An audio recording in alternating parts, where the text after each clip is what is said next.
king, I am not a god, I am Hunkpain! The Incarnon Bronco, a weapon of immense power, is a story etched in the annals of Warframe. Long ago, before the rise of the Orokin, a primitive tribe worshipped the stars. They revered a particular constellation. Centuries later, the Orokin, masters of technology and knowledge, discovered the ruins of the ancient tribe. Axi relics, Meso relics, Neo and Lith relics. One Orokin warrior devoted her life to uncovering the secrets of this ancient technology, assembled a team of brilliant Orokin engineers to reconstruct the weapons from the ancient relics. They studied the blueprints, deciphered the ancient language, and meticulously crafted the weapon, infusing it with the power of the constellation. This weapon they named the Bronco, a testament to its power and lineage.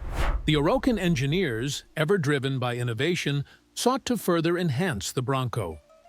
They believed that by combining the ancient technology with advanced Orokin mods, they could create a weapon of unprecedented power.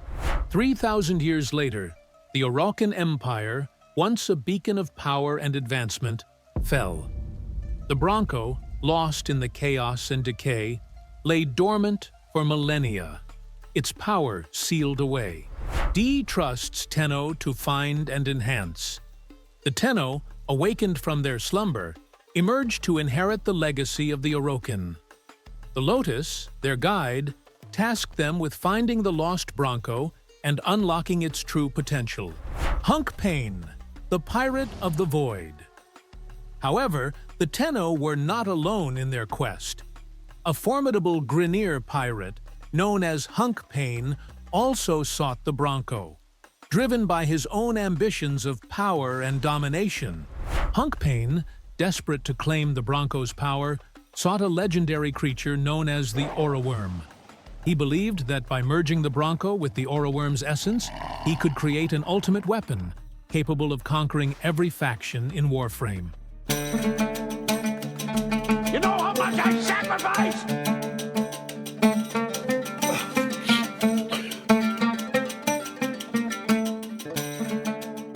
Oh shit, here we go again.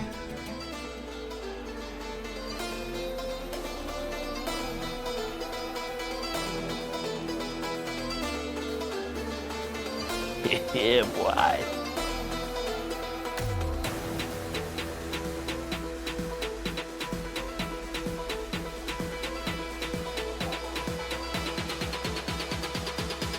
Do it! Just do it!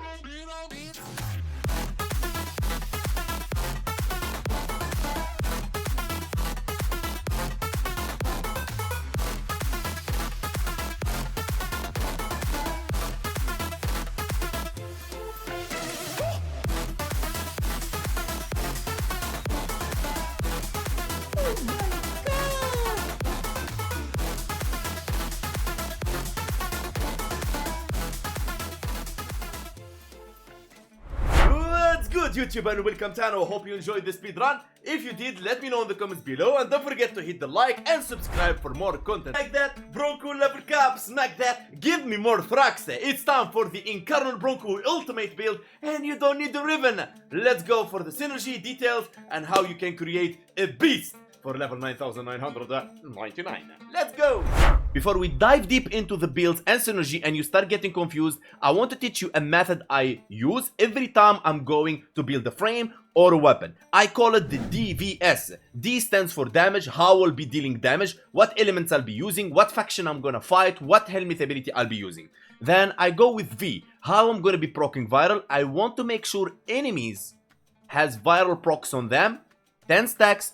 That means 325% more damage to their HP, and every enemy you're gonna be fighting, they have HP. Now, the S stands for strip. Stripping armor in Warframe, armor doesn't matter. But what matters is, the armor comes with something called the damage reduction. Now, you have it, enemies has it as well. So, reducing their armor to minimum, meaning reducing their damage reduction, meaning you'll be able to do more damage. So, you'll be dealing D damage, V more damage to their HP, and S stripping their damage reduction, so you deal more HP damage. So you can see the combination of the powerful DVS I use. So the D, we're gonna talk about it when we reach Revenant and Bronco. The S, it's really simple. I'll be using 2 Emerald Archon shards, so I can armor strip enemies without relying on any helmet ability or focus school. That gives me the freedom to use any helmet I want, or any focus school I want. I don't have to just follow, for example, Terrify, and then I have to go, for example, Uniro. I don't have to do that. I just 2 slots of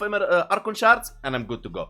What this Archon shards does, they will give you more stacks on Corrosive, because 10 stacks of Corrosive is 80% armor strip, 14 stacks of Corrosive is 100% armor strip. So you can actually armor strip using abilities or weapons as long as they proc Corrosive. Simple as that. Other Archon shards, you can use whatever you want. Now, comes to the V. How I'm going to be proccing viral. Now, I will be using Nourish. Nourish will proc viral that enemies hit you or you hit. You're going to proc viral on them even with abilities. Not all, but most of the abilities. And also will give you energy multiplier when you pick it up. So you can save yourself a slot when it comes to equilibrium, unless your Warframe is energy hungry. And you can apply this to any Warframe you want. It doesn't have to be Revenant, alright? But if you don't like my method on proccing viral armor stripping, I prepared for you this sheet. Just screenshot it, save it on your PC. It will help you a lot. Now, starting with Revenant Prime build. Pistol Amp, the D, more damage. Arcane Precision, more damage. Arcane Velocity, more fire rate, that more damage. So you can see here what's going on. And Vigorous Swap for more damage when I swap between my weapons. Now, of course, you're gonna say Thrall Pact. If you're using a primary weapon and you wanna go for Thrall Pact, of course you can do that. You can just remove the skin and you put Thrall Pact in there. And that's pretty much the build for Revenant. You'll say, why Rolling Guard? Rolling Guard, sometimes you find yourself between Thraxis, Tarkunyar, or sometimes a Nullifier, and Rolling Guard is the only salvation and there is no energy around. So I use it. You don't like it, it's okay. Stick to your Mesmer skin and you're a happy guy. Alright, let's go. Bronco build. Starting with the Incarnon evolutions. Now, headshots will charge your Incarnon transmutation. Alt fire, which is the button on the mouse wheel to activate the Incarnon form. Alright, it will increase your range and ricochet. Alright, evolution 2, we're gonna be choosing the what's called the infused shots, increase base damage by 16 on 50 energy spent, increase base damage by 9 for 10 seconds, stacks up to 4 times. I feel it's better than speeding bullets, but it's totally up to you. The reason, because you need to get sprint speed 1.2 or higher, depends on the frame you use. You can flip the evolution. Now, evolution 3, we're gonna be using the kinetic bottle. The best one, actually. Evolution 4, we're gonna be running the increase of critical chance. Now, if you're going with this weapon as a priming weapon, I highly recommend you use the Rain of Lead, as it would give you more multi-shot. That means more priming shots and so on. For the Bronco build, we're gonna go this way.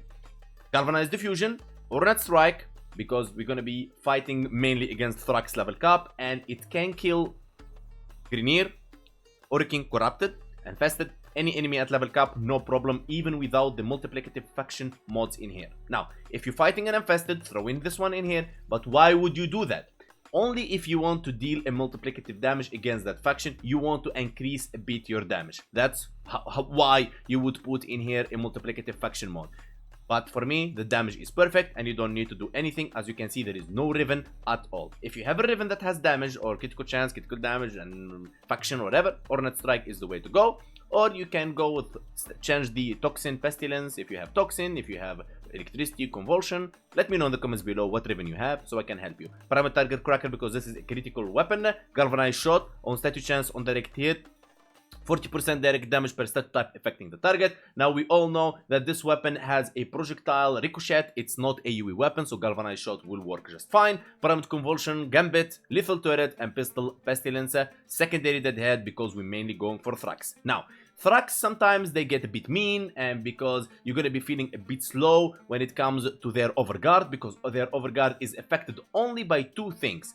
Magnetic and the Fortifier, which is this one. There you go. Secondary Fortifier, gain 1 Overguard for every 100 damage, and deals x8 extra damage to Overguard, but after you take down the Overguard, you feel the weapon doesn't do as much damage as you want. But for Bronco, the case is different, because Bronco actually deals enough damage to take down the Overguard and the HP and everything like instantly. Now, when it comes to our Fox School, of course, we're gonna be using Madurai. Now, why Madurai? Because Void Strike. Now, Void Strike will deplete all your energy, which is 100%, and will give you 1000% damage. And not only that, when you deplete your energy, we're using an arcane called Eternal Onslaught. It will give you 180% critical chance. And not only that, now, the Contamination Wave is the second ability when the Void Strike is on cooldown. This one will make the enemies more vulnerable to your Void damage by 50%. And doesn't matter what you use, Contamination Wave or Void Strike, you will have the Eternal Eradicate active for 60% more damage in your arm. And if you spam enough Contamination Wave, you can trigger the Eternal Onslaught as well. So you're getting the point here. Now, when it comes to Companion, now, if you follow the sheet and you're gonna using the Panzer Profiler for viral, let me give you the build for that. So, like the ultimate guide for you, my friend. And now let's go back to the real deal. Now, Nautilus Prime is my favorite companion. Why? Because he gives me a free vortex, to be honest. Like, I don't need to pull enemies with anything. He just like does it all by himself. Now, if you want your Nautilus to attack and then pull, you put Assault and then Cordon. If you want him to pull and then attack, you flip it the other way around. Alright, capito? Capito. Now, because Nautilus with Verglass is really powerful and insane and can kill enemies level cap, if you doubt that, watch my video right here. I did take Nautilus with Verglass killing level cap, no problem. So, there you go. Manifold Bond to pull more enemies with Cordon, Tenacious Bond for critical damage, Reinforced Bond for increasing of your fire rate. Finally, Nautilus with the Verglass capable of reaching that 50% critical chance, but you will need a Riven. Okay, but if you don't have a Riven, you don't want to use Verglass. You still can use Verglass, but you will sacrifice that critical damage. But until you get a Riven, I can suggest for you use Verglass the way it is, without the critical damage increase. Or if you don't have that, you can just use my build for the Volclock. Works just fine with the Vigilante set for your primary, and you're gonna get 105 critical chance and you're good to go. But I highly recommend you try and get the Verglass. Rivens are very expensive and so on. Now, let me showcase for you how this build works.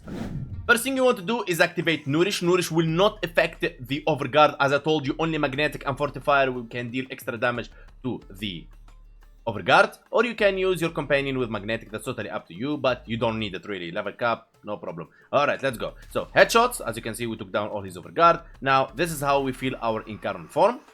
Okay, now Incarnon form is active, and I'll be like shooting these guys. I hope I can reach like armor stripping. As you can see, this guy's armor stripped, red HP already. So, you get the point, and that's how you're gonna be playing. Okay, now, Nourish always has to be active. And then you can have the Vigorous Swap active as well for more damage. And you'll be taking those enemies like so. And now when the enemies in their ghost form, you go to your operator. Now, if you have Void Strike active, you're going to activate the first ability, Void Strike. And you're going to get the Eternal Onslaught 180% and the 1000 and so on and so on. And then, boom, headshots on these guys and you're good to go. Now, if... let's take away the Eternal Onslaught, so we don't have it anymore right here. I can use Contamination Wave. I have the 60%. I'll be waiting, and boom. Enough spamming, I can activate them both. So it's not only the Void Strike activating the 180% critical chance on your arm.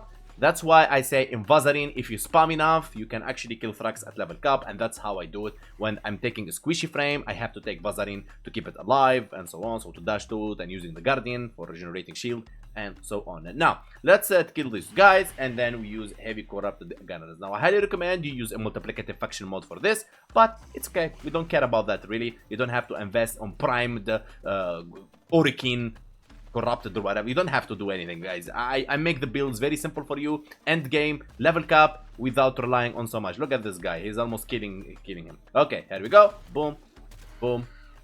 Easy. Activating Incarnon form. Parapoop, parapeep, parapoop, parapap, parapeep, parapap, and everything will be dead in your way. Now, I highly recommend using the weapon for single targeting, but it is what it is. Now, there is other ways you can build the Bronco Prime. Not only that. Now, you can use him for priming. Now, when you use him for priming, he become a supportive weapon. So, you can use secondary encumber. So, you proc all the stats in there because it's going to be priming enemies and so on and so on. But the Incarnon form, not so great, but it's okay. But there is something here very important. Now, you know Melee Crescendo? Now, this guy can use the Drizzling rounds, shots from less than 8 meters, stun enemies, and open them to finishers, 100% statue chance. Now, the finishers is really good, but let's break this in two parts. The first part we'll break it to is that it's gonna be proccing every single element on the game, okay, on the targets. They will not survive any of it because it's just really powerful. Okay, so you're gonna be priming enemies with the ricochet, like so. Okay, look at that, boom, boom, boom, boom, boom, boom, boom. You're gonna be killing them. Now, the second part of this weapon, when you're using a weapon, like a melee weapon with crescendo, if you shoot an enemy and he's open for finisher. That means I will be collecting my combo. As you can see there, 5.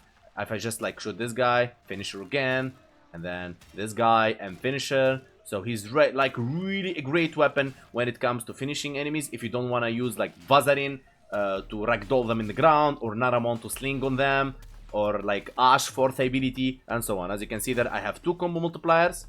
Let's see. 4. I'm gonna wait for it to deplete. There you go. I have 15 ready, and shkaboom. Simple as that. I really hope this video helps you out building your Incarnon Bronco and you try to take it to level cap. Let me know in the comments below. Don't forget to like and subscribe and join our community, and follow me on Twitch as well, because I multi-stream on YouTube and Twitch. Join our Discord, link in the description. Special thanks to every tenno supporting the channel in any way, and special thanks to VIPs, members, and the donators, and big love to everyone from this community, and shout out to Barbara for all the amazing cascade times we had. Thank you guys, and I'll see you next time. I am not a king, I am not a god, I am Hunkpain.